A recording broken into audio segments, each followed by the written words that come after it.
Within the next few minutes, you will witness how one man's obsession with female madness exposed a truth so unsettling that modern psychology has spent over a century trying to bury it. This is not just history. This is a warning. Imagine, if you will, a grand amphitheater in 19th century Paris, its walls echoing with whispers, illuminated by the eerie glow of flickering gas lamps. The scent of oil and anticipation hangs in the air.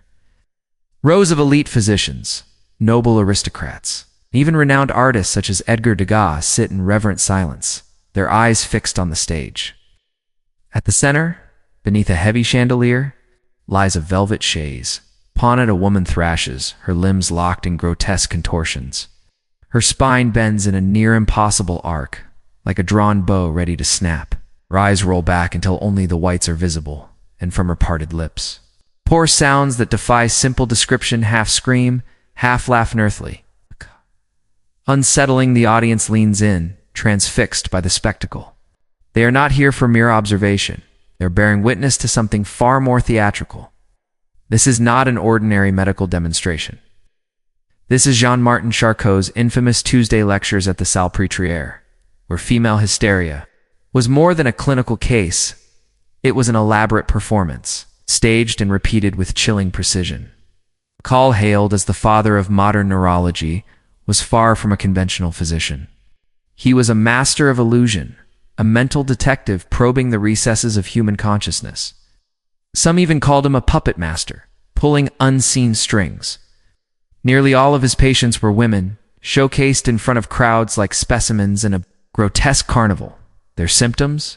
Paralysis without physical cause, violent seizures, vivid erotic hallucinations, and waves of uncontrollable weeping. But here's the truly disturbing part. Many of these women weren't sick in the traditional sense. They were often unknowingly performing, acting out a script that wasn't entirely their own, one shaped by social expectations, gender, roles, and the quiet violence of patriarchal control. Charcot's most unsettling revelation: that hysteria was not a medical disorder rooted in the body, but a cultural phenomenon born from repression. These women weren't afflicted, they were responding. Their illness was a language, their convulsions a cry for visibility. Century Europe. Femininity and madness were tangled so tightly they became indistinguishable. A woman who displayed too much emotion. Hysterical. A woman who refused to marry or bear children. Hysterical. A woman who pursued knowledge, ambition, or independence. Also hysterical. Charcot didn't just diagnose this so-called disorder. He used it and manipulated it. Under hypnosis, he could summon symptoms at will. His subjects would shift before the audience's eyes from quiet. Fragile girls into shrieking phantoms, from trembling innocents into sultry, possessed beings. And the public devoured it. Newspapers breathlessly described the events as the most fascinating horror show in Paris. Artists feverishly painted the women mid-fit, their faces twisted in pain or ecstasy.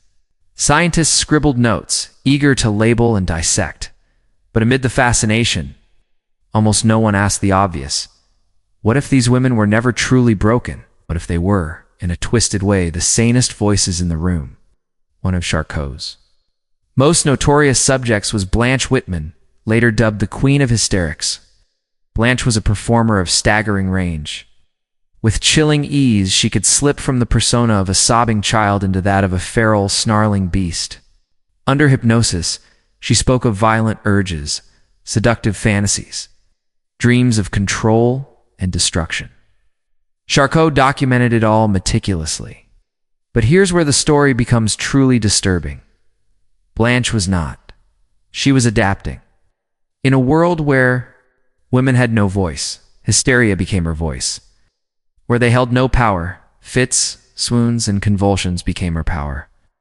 These were not merely symptoms, they were a language, one that demanded to be seen, to be heard. And then came the ultimate twist, the detail that unraveled the illusion.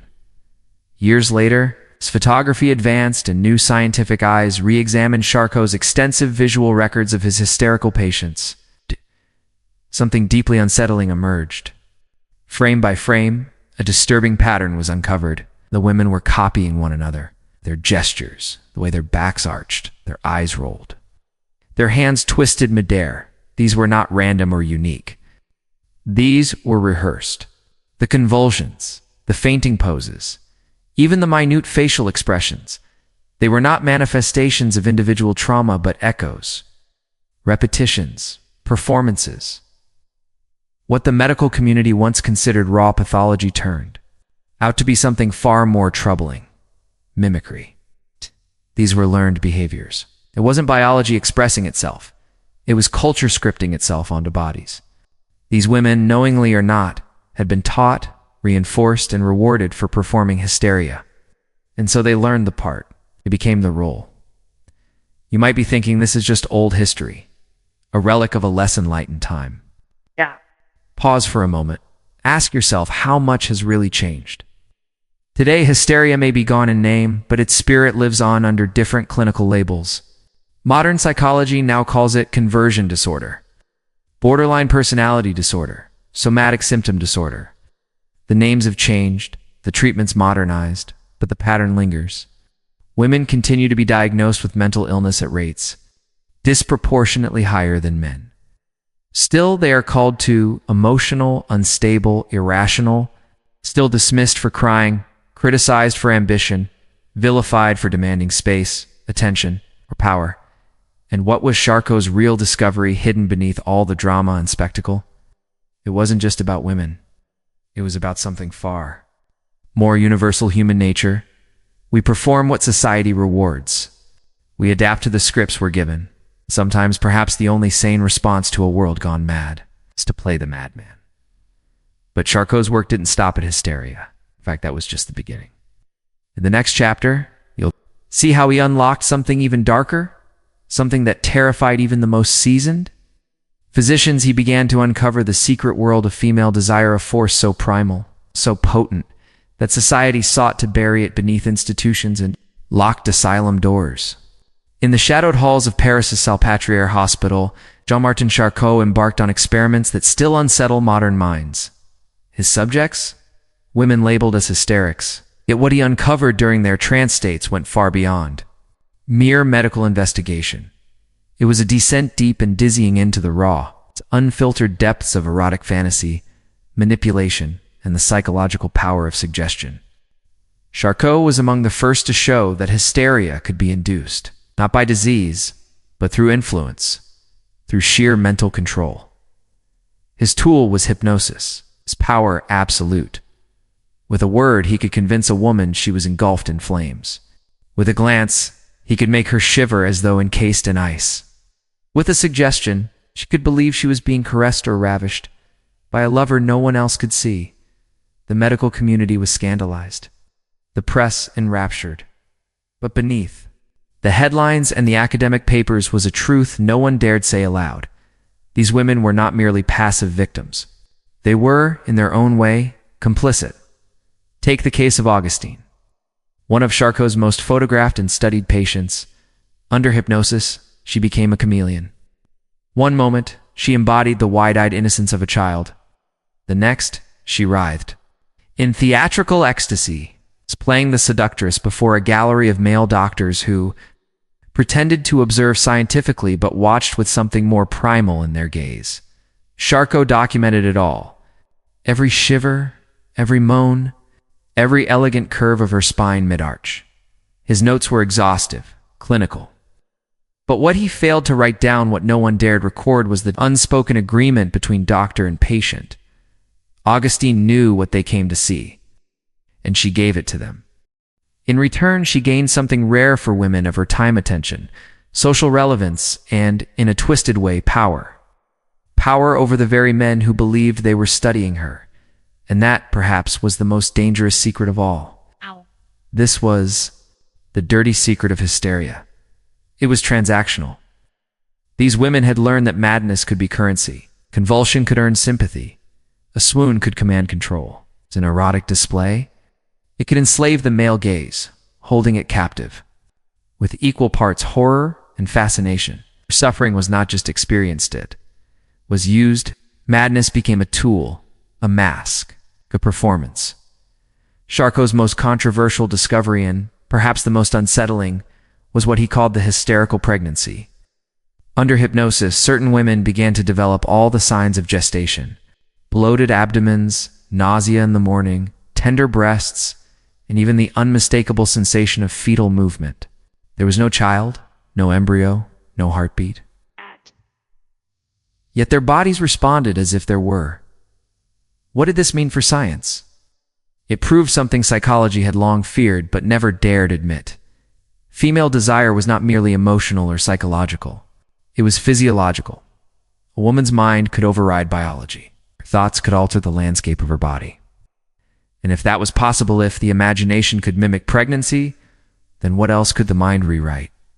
One of Charcot's most disturbing cases involved a patient named Genevieve, a young nun institutionalized after claiming she had been possessed by the devil. Possession was not uncommon among the religious, but what Charcot unearthed during her hypnosis was something far more revealing. Slowly, under trance, Genevieve shed her pious exterior and gave birth to a second self, crude, laughing, profane personality that mocked priests, snarled in unknown tongues, and taunted the very faith she once served.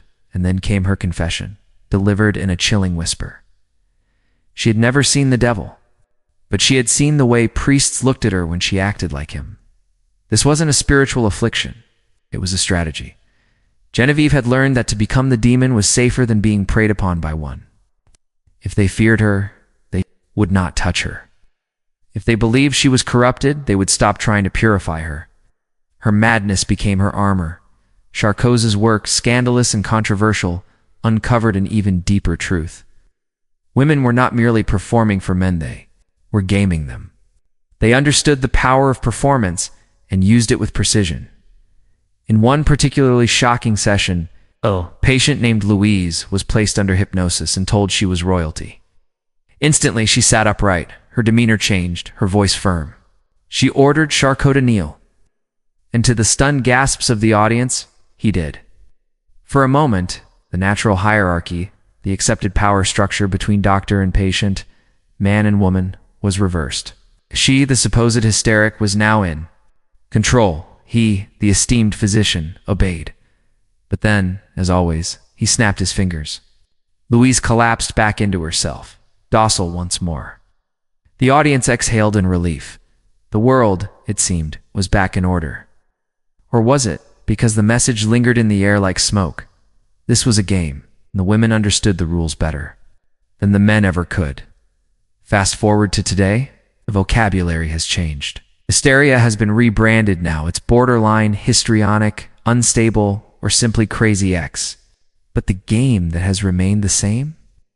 A woman's tears can still destroy reputations. A false accusation, even whispered, can end a man's career. A well-timed outburst in a courtroom can shift an entire verdict. Charcot revealed a truth that remains uncomfortable even now.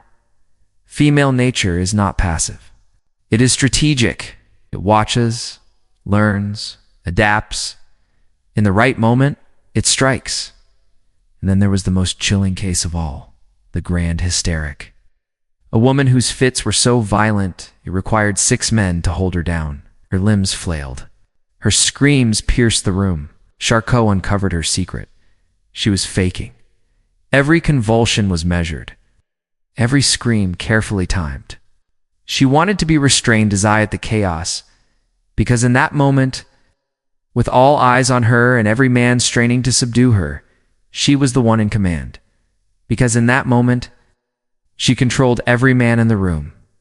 This is the dark heart of female nature. Even in submission, there is dominance. Even in madness, there is method. And Charcot he knew. By the end of his life, he had quietly distanced himself from the very hysteria studies that had made him a legend. Some say it was guilt.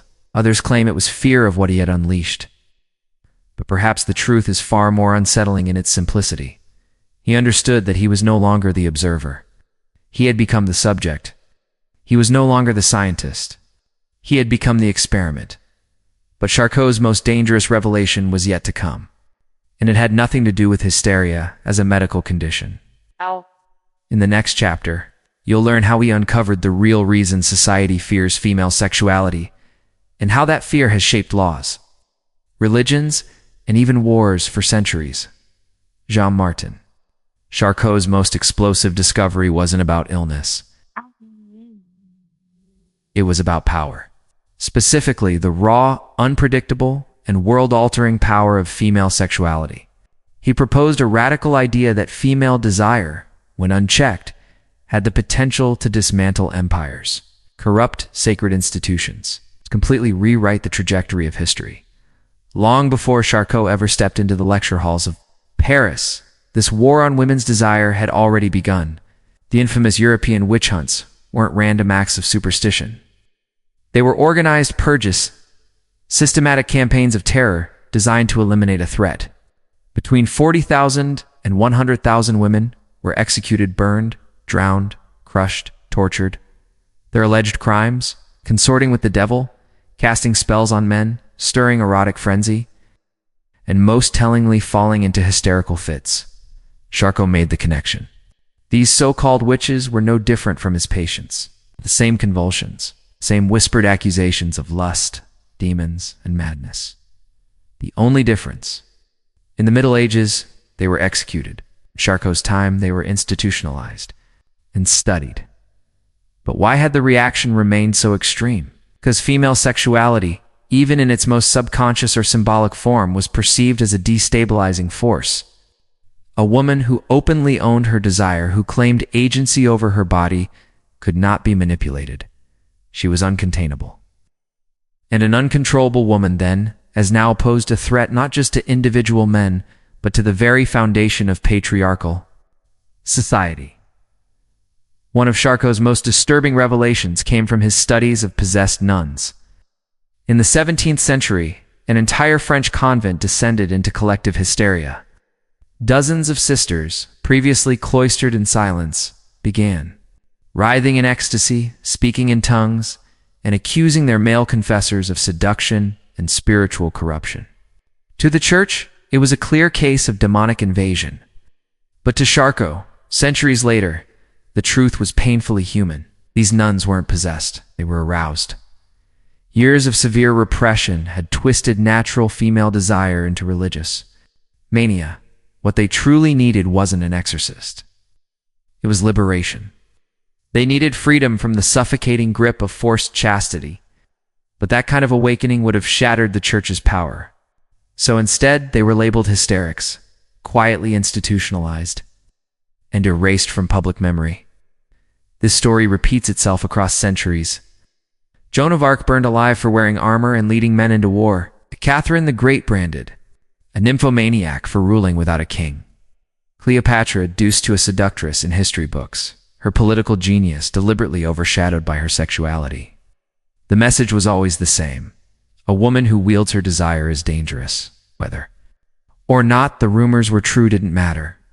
The image alone was enough to condemn them. Charcot's most revealing modern case came in the form of Martha, a Parisian courtesan, notorious for her violent erotic seizures. Doctors were fascinated by her symptoms: shuddering spasms, provocative moans, eyes rolling back in what looked like ecstasy. But under hypnosis, Martha revealed something that shocked even Charcot. She had faked her hysteria. It's all an act, a calculated escape route. Each time she was arrested for theft, fraud, or public indecency, she would throw herself into dramatic fits. Judges, afraid of the public spectacle, would opt to send her to hospitals rather than prisons. She had learned the system, understood the optics. She gamed the fear of female madness and used it to her advantage. Whenever arrested, she would collapse into convulsions. Judges, fearing a scandal, would release her to doctors instead of sentencing her to jail. She had weaponized madness to stay free. Martha had discovered that feigning hysteria could unlock doors that logic never could. Cho was stunned not by her symptoms, but by what they represented. This wasn't illness. It was evolutionary strategy, a calculated survival mechanism.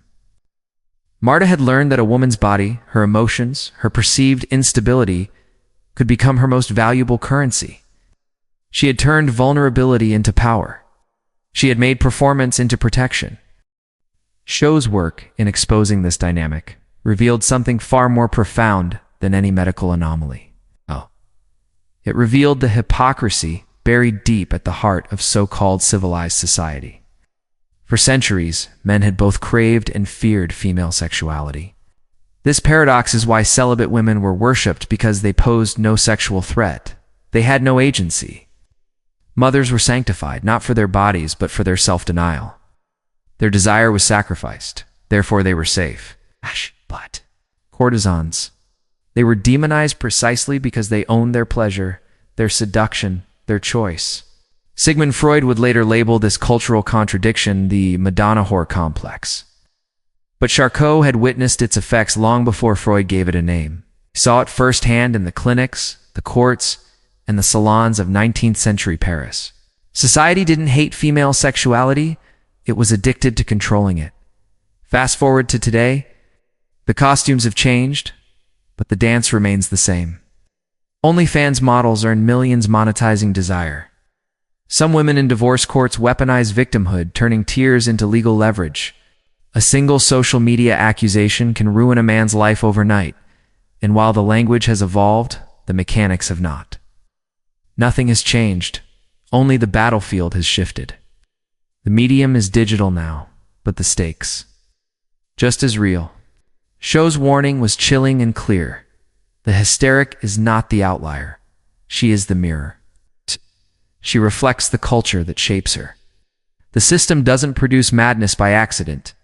It rewards it when it suits its needs, and punishes it when it doesn't. Near the end of his life, Charcot conducted one final, deeply controversial experiment, one that remains scarcely discussed even today. He hypnotized a woman into believing she was a man. Instantly her posture changed. Her voice deepened. She stood taller. She didn't ask for respect. She demanded it. When asked how it felt, she said something unforgettable, like "I finally exist." Then Charcot snapped his fingers and brought her back. You know what she did? And those tears, those quiet, knowing tears, carried the weight of centuries. Because in that brief moment of perceived manhood, she had touched something forbidden. Autonomy. In the final chapter, you'll discover Charcot's last and most dangerous secret. The one so explosive it was buried by the medical establishment for over a century. Jean-Martin Charcot spent his entire life studying the extremes of human nature, not to shame it, but to understand it. And in his final, unpublished writings, locked away in dusty archives, lies a truth that changes everything. The real hysteria was never in women, it was in the system that feared them. But this isn't about blame, it's about freedom. It's about dismantling the cages built for both sexes. Charcot's most radical realization was that everyone, man and woman alike, was trapped, just in different ways. Women were pathologized for seeking power, and were ridiculed for desiring tenderness. Consider the case of Edouard, a 30-year-old banker admitted to Salpêtrière for nervous exhaustion. His symptoms: panic attacks, sleepless nights, and most damning of all, in the harsh climate of 1880s Paris, he cried, openly, repeatedly, the diagnosis: male hysteria. But Charcot saw deeper. Edouard wasn't sick, he was suffocating. Suffocating from playing the role of the stoic provider, forced to bury every emotion but rage or silence. He was not breaking down, he was breaking free. Under hypnosis, something extraordinary occurred. Edward didn't twist or convulse like the women. He simply wept. He cried for the boy inside him who had never been allowed to mourn, for the man who had never been permitted to feel softness without shame. For the life he'd lived behind a mask, the lesson was undeniable. Men were not the oppressors, were fellow prisoners. Charcot's records reveal a pattern. Soldiers who went mute after war weren't cowards. Their bodies were rejecting the unspeakable. The trauma, the pressure, silent screams they were never allowed to voice now, spilled out through trembling hands and breaking voices. Husbands who fell suddenly ill on their wedding nights weren't frail, sickly men. They were frozen by the invisible weight of expectations, terrified of the raw vulnerability intimacy demands. Fathers who abandoned their families weren't always heartless. Sometimes they were drowning in roles they never chose, suffocated by definitions of manhood handed to them, not written by them. This wasn't weakness. This was humanity. Messy, complex, aching humanity. Yet still, society pathologized it, just as it had long pathologized female desire. The difference? Women were labeled mad for wanting too much love, too much freedom, too much voice. Men, on the other hand, were branded failures for feeling too deeply, for admitting fear, sadness, or the simple ache to be held. In 1893, Charcot did something revolutionary. He broke the wall between healer and sufferer. He invited men into his lectures, not as doctors, but as patients. The moment was electric, then chaotic.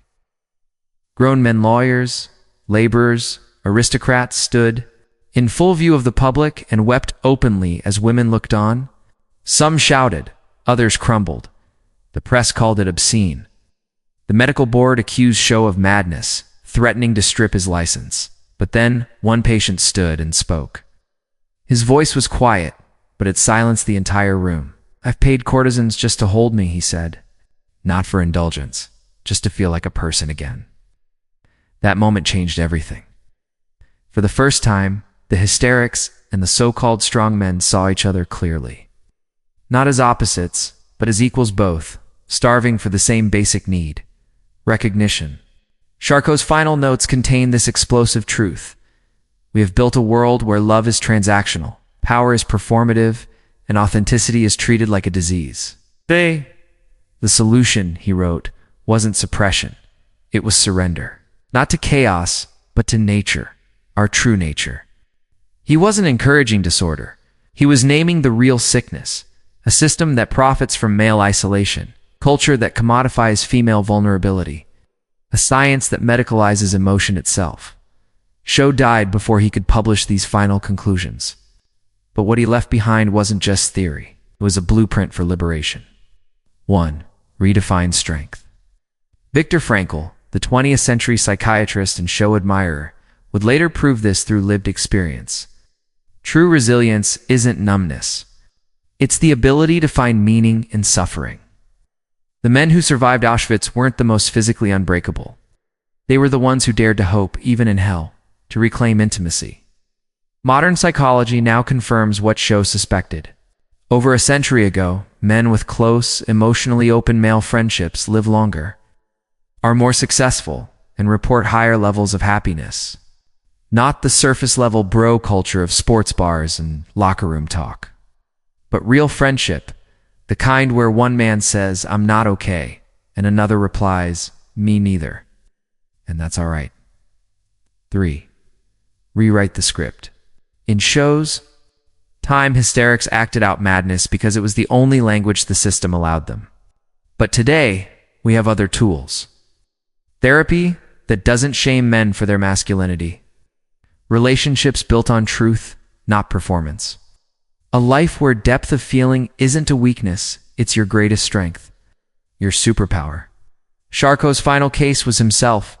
In the quiet of his study, just days before his death, he wrote in his private journal, "I spent years studying possession, never admitting I was possessed too by ambition, by pride, by the need to be the unshakable genius."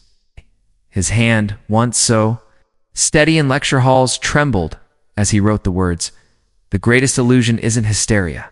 It's the lie that we must be gods to be loved." Then, in shaky handwriting, "To be free is to be human. Nothing more, nothing less." The choice he left us is not between predator and prey, something far more honest. Will you keep performing? Or will you finally live? Because the greatest tragedy isn't that society tries to control men. It's that so many men willingly volunteer for the chains. If you want real power, then stop fearing your humanity. Brace it. This isn't an ending. It's an invitation. The door Charcot unlocked is still wide open. Walk through it. Type "unshackled" in the comments below if you're ready to stop performing and start living.